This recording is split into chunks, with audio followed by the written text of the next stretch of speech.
Sir, 2004 onwards, you have been into the market. You have seen everything about the market. पर आपकी शुरुआत कहाँ से हुई? I mean, where did you start? How did you get into the stock market? Were you always there? I mean, was there a family linkage somewhere, or did I mean, 2004 wasn't such a hype age, right? I mean, now social media and everything has made everything hyped up about the stock market, but 2004 wasn't. I mean, it was not something that the mainstream media or the newspapers were capturing a lot, right? There was a set of people who were looking at it, who were understanding it, who I mean, the knowledge was very, very एक जगह पे सीमित थी, right? So how did you come about and entered the market, sir?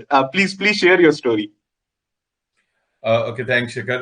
Shikhar, ये 2004 से पीछे जाती है बात, because when I was doing my MBA in the year 2001, Okay. that time we had a equity markets का, capital markets का topic था in our MBA, and that's how I got introduced to the world of equities. I was doing this overseas. I was in Australia, Sydney में था, and we had a project on researching three market leader companies, and hardly I had any knowledge of stock market. इतना पता था कि I had friends, family friends basically, जो dad के friends जो stock market में करते थे. Couple of them were big investors. But that was my first hand experience to stock market. उस तरह से I understood कि okay, equity markets macro micro किस तरह से चलता है. But that was as a student. I did take exposure a little bit at that time. Right. 2004 की शुरुआत कुछ इससे नहीं हुई. I just was looking at parking my earnings in a manner where it could slowly grow. Right. Mutual funds was picking up in India. Direct equity stocks बहुत कम लोग करते थे उस टाइम पे. As you rightly mentioned, शिखर, की information बहुत कम होती थी उस टाइम पे. Right. इंटरनेट की स्पीड भी बहुत कम थी, तो आप अगर डायल अप कनेक्शन था, करके डायल अप होता था कनेक्शन, तो आज की तरह 4G 5G नहीं था, तो ऑब्वियसली डायरेक्ट इक्विटी कम लोग करते थे, और mutual fund was the way forward for me. So 2004 I ventured into mutual funds. मैंने 3-4 म्यूचुअल फंड्स ली थी उस टाइम पे from whatever savings I had. But I knew that India की growth story is going to go, there is a lot of tailwind happening, जहाँ पे 120 करोड़ लोग थे तब, 115 करोड़ जो भी थी पॉपुलेशन इंडिया की. इंडिया के पास एक पॉपुलेशन का फायदा आगे जाके कंजम्पशन में मिलेगा. Right. The entrepreneurial spirit of India, हमारे लोगों में जो मेहनत करने का और जो कुछ नया करने की जो अंदर से इच्छा है, वो भी इंडिया को एक बहुत यूनिक मार्केट बनाती है. The energy that Indian businessmen and Indian managers carry is आप देख ही रहे होंगे, more than 20 US companies have their top CEOs as of Indian origin. Exactly. इससे ज्यादा है, 24-25 लिस्ट आई थी फॉर्च्यून 500 कंपनीज में से, 25 करीबन 24-25 कंपनीज के सीईओ इंडियन ओरिजिन के हैं. बाकी सब जानते ही हैं, द बिगेस्ट गूगल्स के, and lot of other names, Microsoft and all. So Indian markets coming back, exposure through mutual funds. But शिखर, होता क्या था कि म्यूचुअल फंड्स में आई यूज्ड टू रियलाइज कि मान लीजिए मैंने एक आईसीआईसीआई का ब्लू चिप फंड लिया, और दूसरा मैंने एचडीएफसी का एक टॉप 100 फंड लिया, और डीएसपी टाइगर फंड लिया, जो एक्चुअली लिए थे मैं उस टाइम पे. तो एक इन्फो बुकलेट आती थी, जिसको हम लोग, एक ब्रोशर आता था उनका हर 2-3 महीने में, जो आजकल ऑनलाइन वेबसाइट से मिलता है, but they used to courier it to the mutual fund investors.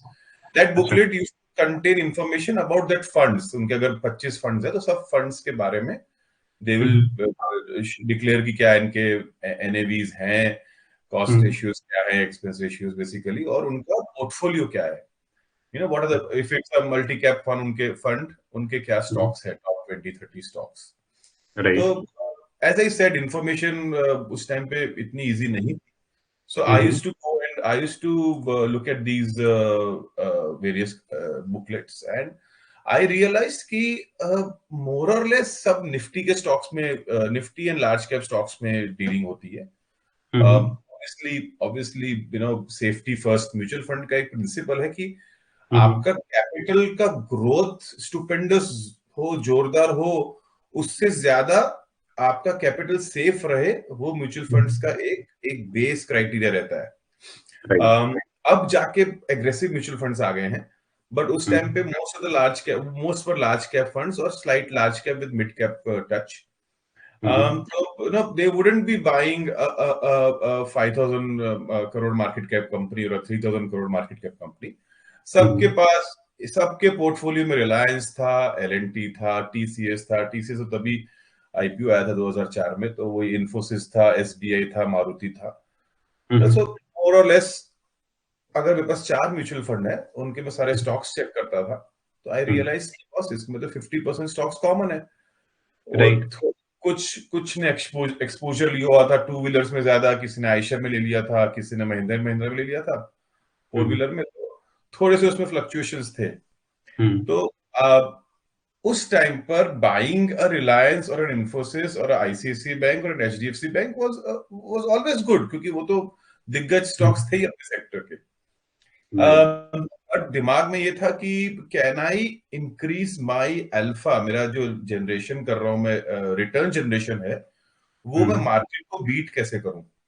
वहां से शुरू होती है मेरी सारी मिस्टेक्स, जहां पे मैंने बिना रिसर्च करे, research again I am emphasising this point की सोर्सेज भी कम थे, तो जो भी फाइनेंशियल टाइम्स इन पेपर्स हम पढ़ते थे, न्यूज अपडेट्स आते थे, तो gradually I put my foot into direct equity market with a goal that मैं मार्केट को बीट करना चाहता हूँ. आई एम स्मार्ट इनफ कि मार्केट को अगर निफ्टी 20% रिटर्न दे रहा है साल का, तो मेरी म्यूचुअल फंड भी 20% के आसपास दे देगी, बट मैं सोच रहा हूँ कि मैं शायद 30% return कमाऊंगा.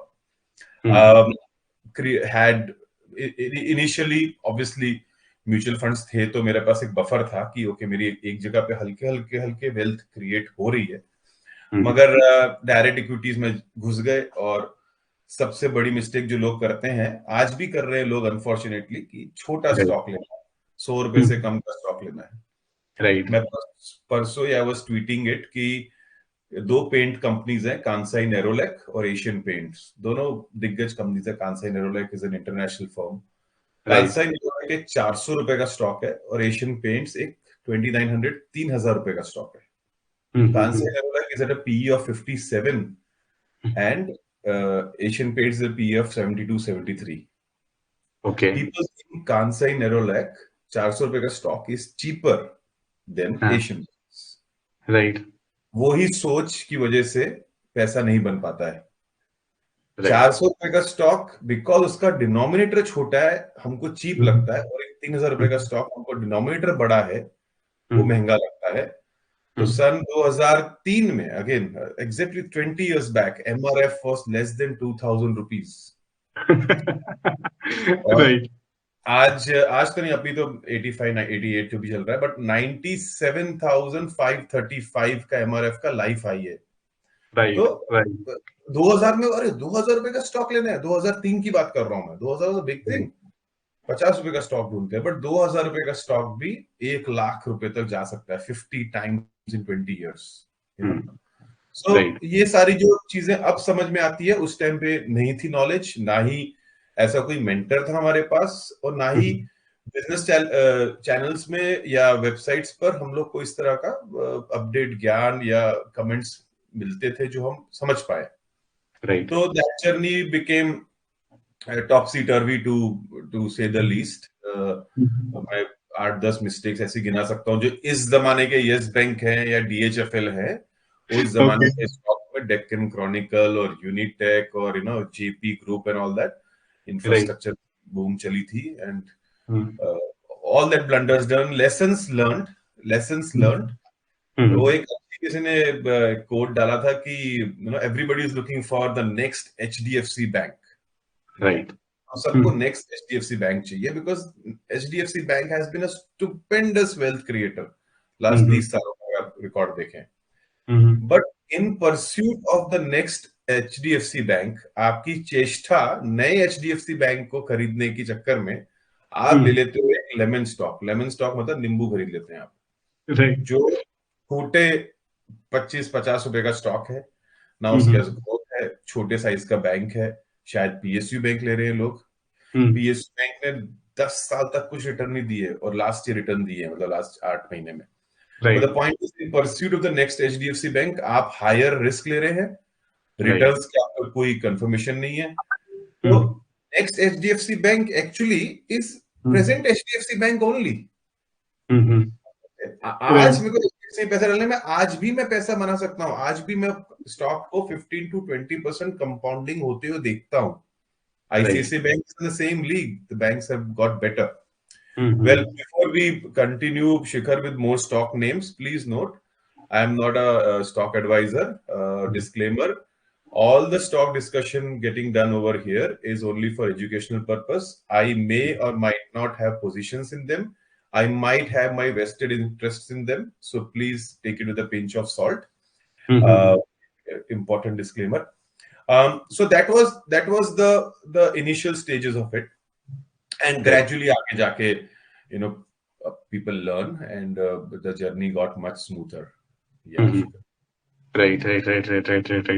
So, I mean, after all, I mean, can you share a few examples of those blunders? Because a lot of people, these so-called lemon or penny stocks that you were talking about, जो 100 rupees से कम के stocks की तरफ लोग flock करते हैं, right? तो ऐसे बहुत सारे स्टॉक्स है, अभी भी बहुत क्वेश्चंस आते हैं। मैं usually I am moderating sessions on the India clan app, तो सब से एक ही क्वेश्चन होता है, tell me a penny stock. A lot of people have that question कि पेनी स्टॉक कोई बता दीजिए हमें ऐसा that would become the next multi bagger, right? I mean, is that a thing that we can get the next multi bagger that has that 100 200 growth in a year or 2 year phase? ऐसा stock पकड़ने का कोई formula ever is there a formula that exists? मेरे पास तो नहीं है, अगर होता तो I would have been Forbes richest की लिस्ट में होता मैं। द पॉइंट इज कि देखिए इसमें होता है क्या शिखर की, in pursuit or in your quest for a multi bagger, right, आप ये भूल रहे हैं कि Reliance is a multi bagger, tiger is a multi bagger, Bajaj finance is a multi bagger. हाँ, उस टाइम पे उनकी वो छोटी टिकट साइज के थे बट में ग्रोथ थी, बट वो क्या ऐसा कर रहे थे जो आप इस टाइम के स्टॉक्स में देखते हैं जो कर सकता है ऐसा। आज एक 300 रुपए का स्टॉक अगर 30,000 का हो गया तो that's super multi bagger returns, क्यों सोचे कि एक 5 रुपए का स्टॉक 500 होगा, क्यों नहीं एक MRF 2,000 रुपए का स्टॉक 97,575 जा सकता है, right. Honeywell automation, Tata Honeywell बोलने वाला था, पहले टाटा के हाथ पैर था उनका। Honeywell automation was a 4,300 rupees stock in 2007. Have some understanding of technology, and with a company with the pedigree of Honeywell, one of the leading in automation thing, I thought यार ये कंपनी में दम है। उस time पे ABB भी अच्छी थी, सीमेंस भी बहुत अच्छी चलती थी, तो I felt automation and the world is going more towards saving energy and having more safety related in electricals and oil and Honeywell का मुझे आइडिया लगा, and 4,300 है जो भी था, it looked expensive, but then last 15 साल में Honeywell 4,000 से 50,000 जाके आया है। It's a 12 bagger in 15 years, मतलब you imagine। So स्टॉक की पेडिग्री पे होता है वो कितना होता है। परसों ही मैं अगेन किसी से बात कर रहा था कि मेरे फ्रेंड ही एक्चुअली, अनफॉर्चुनेटली उसको मैंने डिस्कशन में लिया है कई बार कि he is of the opinion कि L&T at 2,100 rupees is an expensive stock, and he says that there are a lot of construction companies which are available for 200-300 rupees. I agree, L&T 2,100 रुपए से 10,000 नहीं होगा, वो भी हाथी बन चुका है। TCS यहाँ से 5 गुना नहीं होने वाली अगले 10 साल में, पहले वो छोटा सा घोड़ा था, फिर वो भागते भागते एक अच्छा घोड़ा बना, अब बड़े होते होते होते वो हाथी बन गए। HUL इज अ हाथी, TCS इज अ हाथी, मारुति इज अ हाथी, SBI बैंक इज अ हाथी। ये लोग उस लेवल से ऊपर आ चुके हैं, तो उनसे आप ये मत एक्सपेक्ट करिए कि वो रेस दौड़ेंगे और 3-3 साल में डबल हो जाएंगे। बट ये इन स्टॉक्स के आपके पोर्टफोलियो में होना भी जरूरी है, क्योंकि वो आपको स्टेबिलिटी देते हैं। स्टॉक मार्केट में पैसा बनाने से ज्यादा आपका फोकस होना चाहिए पैसा नहीं गवाना। Making money secondary, not losing money is your primary goal. Warren Buffett कहते हैं ना, rule number 1 never lose money, rule number 2 correct. Read rule number 1। सो यही है। तो आप जब ब्लू चिप्स में पैसा डालेंगे तो आपको एटलीस्ट एक सेफ्टी हो गई। आपने 60 70 80% पोर्टफोलियो, इक्विटी पोर्टफोलियो अच्छी दिग्गज कंपनीज में डाला है, preferably large cap, preferably Nifty based companies, Nifty के टॉप 50 स्टॉक्स में से। ये टॉप 50 स्टॉक्स निफ्टी में, ये 50 स्टॉक्स निफ्टी में इसलिए है because they deserve to be in India top index. ठीक है, राइट। इंडेक्स बैलेंसिंग होती है, कुछ पीएसयू स्टॉक्स या कमोडिटी स्टॉक्स को ऐड करना पड़ता है as per equity balancing of Nifty और एनी इंडेक्स। बट ये ज्यादातर 50 स्टॉक्स में से 30 एक कंपनीज तो ऐसी हैं जो कि नो ब्रेनर इन्वेस्टिंग में आपकी सेट हो जाती है। आपको कुछ भी सोच लेना, इंडिया के बेस्ट प्राइवेट बैंक एचडीएफसी बोले, आईसीआईसीआई वो लिया, इंडिया का बेस्ट पीएसयू बैंक एसबीआई लिया, इंडिया की बेस्ट इंफ्रा कंपनी एलएनटी ली, इंडिया की top 2 IT companies TCS Infosys ले लिया, इंडिया का बेस्ट ज्वेलर टाइटन ले लिया, इंडिया की बेस्ट 4 व्हीलर कंपनी आपने मारुति, या आपको मुझे एमएनएम पसंद है महिंद्रा एंड महिंद्रा वो ले लिया, इंडिया की right. Best company UltraTech cement ले ली, ऐसे ऐसे करके आपको बड़े मेजर सेक्टर्स 23 24 25 सेक्टर है इंडिया में, उसमें से टॉप 10 11 12 सेक्टर के टॉप प्लेयर्स इस निफ्टी में है। तो why right. Did we invent the wheel? पहले हम अपना एक्सपोजर निफ्टी बड़े स्टॉक्स में रखें, फिर आप स्टडी करें, आप एनालाइज करें, आप चेक करिए क्या मार्केट ट्रेंड्स चल रहे हैं, क्या नई चीजें ऐसी आ रही हैं जो किसी एक कंपनी को या किसी एक सब सेक्टर को, सेक्टर के अंदर का सेक्टर को एक टेलविंड दे सकता है। कोई ऐसा गवर्नमेंट का इम्पेटस आ रहा है, किसी जगह पे आपको लग रहा है कि नहीं आज ये सेक्टर बिकॉज स्पेंडिंग पावर बढ़ेगी इंडियंस की, या कुछ टेक्नोलॉजी अपग्रेड्स होंगे, या कोई डिसरप्शन होगा, तो ये चीज आगे बढ़ने वाली है, वो आप स्टडी करें। राइट। एक क्विक एग्जांपल, आप सब लोग अगर आपके छोटे बच्चे हैं तो आपने मैकडॉनल्ड्स गए होंगे, हम एडल्ट्स भी जाते हैं मैकडॉनल्ड्स, पिज्जा हट, केएफसी, राइट। इसको हम कहते हैं क्यूएसआर, क्विक सर्विस रेस्टोरेंट्स। ये एक आपके सामने एक एक ट्रेंड आया 15 साल पहले, 20 साल पहले, 20 साल पहले शायद मैकडॉनल्ड्स आया था इंडिया में, 99 या 2000 में आया था। एग्जैक्टली। 20 22 साल में, 23 साल में मैकडॉनल्ड्स ने क्या किया है, या फिर डोमिनोज पिज्जा ने लास्ट 15 17 20 साल में क्या किया है, 20 साल से ऊपर हो गए डोमिनोज को भी। So you see they start from scratch, from zero, और उनका एड्रेसेबल मार्केट क्या है, 130 करोड़ लोग, 135 करोड़ लोग। ठीक है, लेट्स, उसका अगर 10% भी एड्रेसेबल मार्केट है तो यू कैन इमेजिन 13 करोड़ लोग का एड्रेसेबल मार्केट है उनका, फॉर एग्जांपल ले रहे हैं हम। तो right. Sky is the limit, वो शुरू हुए। आप मैकडॉनल्ड्स को कैसे compete करेंगे, आप डोमिनोज को कैसे compete करेंगे, आप केएफसी को कैसे compete करेंगे? उनकी ब्रांड इक्विटी इतनी स्ट्रांग है कि सामने वाला बड़ा ही प्लेयर उनके सामने खड़ा हो सकता है। मैकडॉनल्ड्स के सामने बर्गर किंग खड़ा हो सकता है, डोमिनोज के सामने पिज्जा हट खड़ा हो सकता है, ऐसे 2 3 प्लेयर की एक सॉर्ट ऑफ सेट बन जाता है यहाँ पे। तो ऐसे ट्रेंड्स को एज अ कंज्यूमर आप देखेंगे, आप रोजमर्रा की जिंदगी में जो कर रहे हैं उसको आप ऑब्जर्व करेंगे, देन यू विल अंडरस्टैंड क्या स्टोरीज बिल्डअप हो रही है, and then you start studying on those stories, start analyzing it. Okay. Okay. Okay. तो आई थिंक हम लोग almost we are near to I think introducing the topic, right? क्योंकि हमारा the turn of our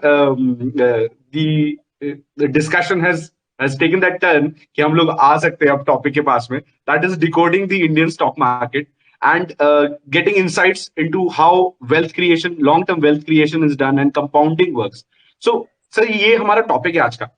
Now of course मैंने पढ़ा है, लेकिन but I want to understand how and why compounding is important, rather than short term वाला वो देख के कि मतलब compounding की उसमें जरूरत ही नहीं पड़ती, less than 1 year phase पे ही लोग ज्यादातर stick on करते हैं। And why do you think compounding is important? देखिए, शॉर्ट टर्म में पैसा बनाना में आपको लक फैक्टर बहुत ज्यादा चाहिए।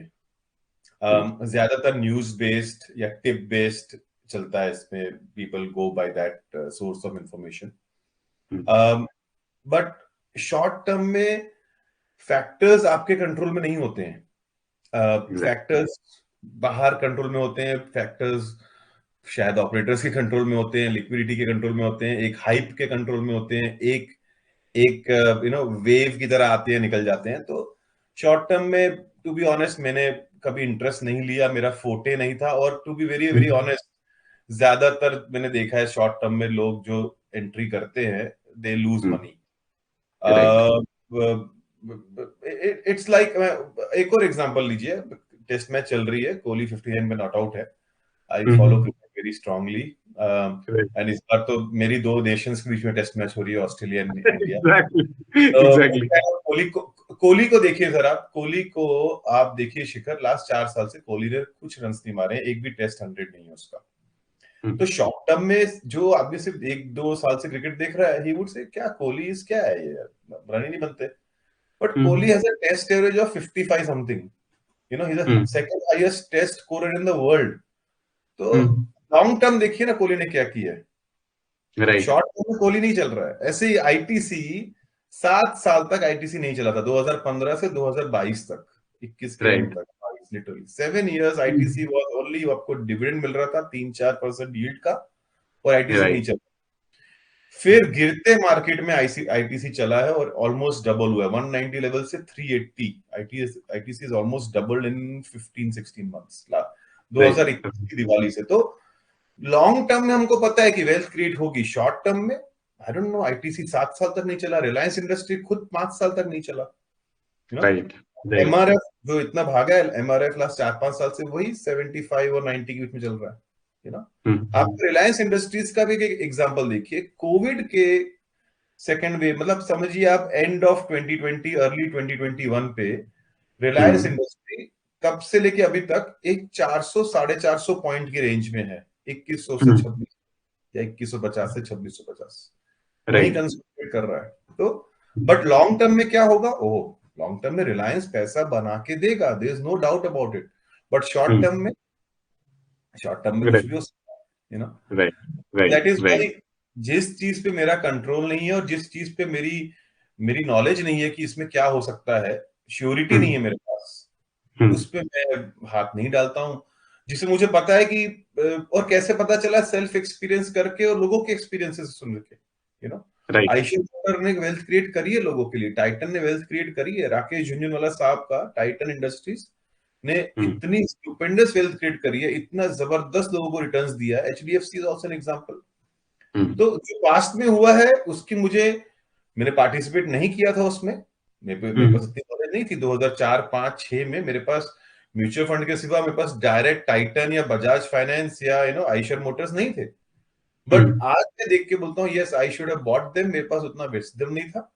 बट आज की तारीख में to get to looking at only short term returns, मैं अपनी स्ट्रेटेजी चेंज नहीं करूंगा। मैं I would say returns can be made, but आपको टाइम चाहिए, you need time for that.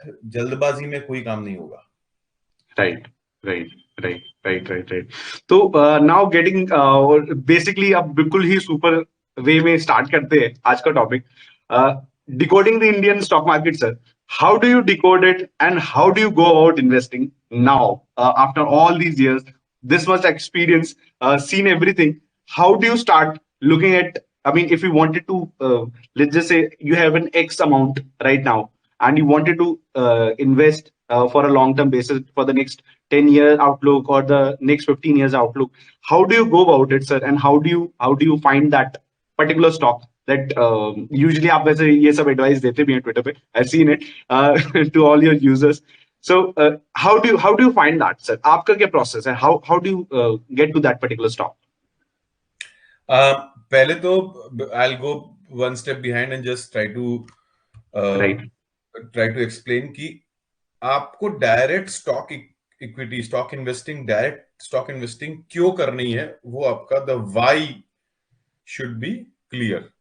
Okay, आपके पास टाइम है, आप स्टडी कर सकते हैं रिजल्ट्स, आपके पास इंटरेस्ट है, ठीक है, नॉलेज नहीं है लेकिन नॉलेज आ जाएगी, मुझे भी नहीं थी नॉलेज, लेकिन अगर आप ये एफर्ट डाल सकते हैं कि भाई मैं स्टडी करूंगा, क्या कितनी कार्स बिक रही है इंडिया में, महिंद्रा कितनी गाड़ियां बेच रहा है, टाटा कितनी बेच रहा है, मारुति। सो ये छोटी छोटी चीजों में अगर आपको इंटरेस्ट हो, to go deeper into stock investing, stocks, companies to be precise, then stock market is something you should take a plunge into. नहीं है टाइम, भाई easiest thing, buy mutual funds. आप किसी प्रोफेशनल को 1.25%, 1.5% की फीस देते हैं और वो आपका पोर्टफोलियो मैनेज करता है। नेग्लिजिबल फीस है ये, वो अच्छे से स्टॉक्स खरीदते हैं, ट्रैक बिल्कुल। रिकॉर्ड अच्छा है, तो mutual fund is the way to go. तो पहले आपका वाई, आपका क्यों जो है वो सही पकड़िए कि क्या मैं एफर्ट डाल पाऊंगा उसमें। नहीं डाल पाऊंगा तो एक्सपर्ट्स को दे दीजिए। बहुत अच्छी राइट। म्यूचुअल फंड इंडिया में, चार्जेस बहुत कम है, पीएमएस वगैरह के बारे में सोचने की जरूरत नहीं है। अगर आप अर्ली इन्वेस्टर है तो म्यूचुअल फंड से ही आपका काम हो जाएगा। फिर भी अगर आपने डायरेक्ट स्टॉक्स में आने का मन बना लिया है, तो फिर एक वर्ड आपकी डिक्शनरी से निकाल दीजिए, विच इज टिप। वो कहते हैं टिप सिर्फ रेस्टोरेंट में दी जाती है वेटर को, टिप टू राइट। नहीं होता है। Tip is nothing but a bluff. अगर आप ब्लफ मास्टर देखी होगी पिक्चर, या आप कैसीनोज जाते हैं तो आपको पता है ब्लफ क्या होता है। तो tip is nothing but a bluff. जो जगह पे टिप या ब्लफ चल रहा है, वहां पे ऑलरेडी किसी का इंटरेस्ट है और वो बाकी जनता को उसमें ऐड कर रहा है। बहुत राइट। सारे एग्जांपल्स है इंडिया में। SEBI is very very strict now और बहुत अच्छा काम कर रही है SEBI, I should appreciate, in catching hold of this fraud that happens in Indian stock markets. Right. कंपनियां आती हैं, हाइप क्रिएट करती हैं, कंपनी गायब हो जाती है। ये तो राइट। रिसेंट एग्जांपल्स आपके पास माल्या साहब के हैं या यस बैंक के हैं, ये जो हुए हैं डीएचएफएल के, ये तो छोटे छोटे इश्यूज हुए हैं इन द पास्ट। मतलब यूनिटेक जैसे स्टॉक्स जो शायद 1 सवा साल अपर सर्किट में लगती थी उस पर, फिर वो 2 साल तक लोअर सर्किट लगती है स्टॉक की। तो tremendous manipulation used to happen in the past, अब वो नहीं होता है। But be prepared to be on your toes. आपको चौकन्ना रहना है, टाइम, एफर्ट, एनर्जी डालनी पड़ेगी अगर आप डायरेक्ट स्टॉक इक्विटी में आ रहे हैं तो। राइट। एक बार आपने वो डिसाइड कर लिया कि यस मैंने करनी है डायरेक्ट स्टॉक इन्वेस्टिंग, तो फिर आप अपने आप फिल्टर्स लगाइए, तो फिर आपके पैरामीटर सेट करिए, रिटर्न, आपका रिस्क और क्या रिवॉर्ड आप एक्सपेक्ट कर रहे हैं वो एक बार चेक करिए। डिसाइड करिए मेरा कंफर्ट जोन लार्ज कैप में है, मिड कैप में है, स्मॉल कैप में है। ये बहुत जरूरी है।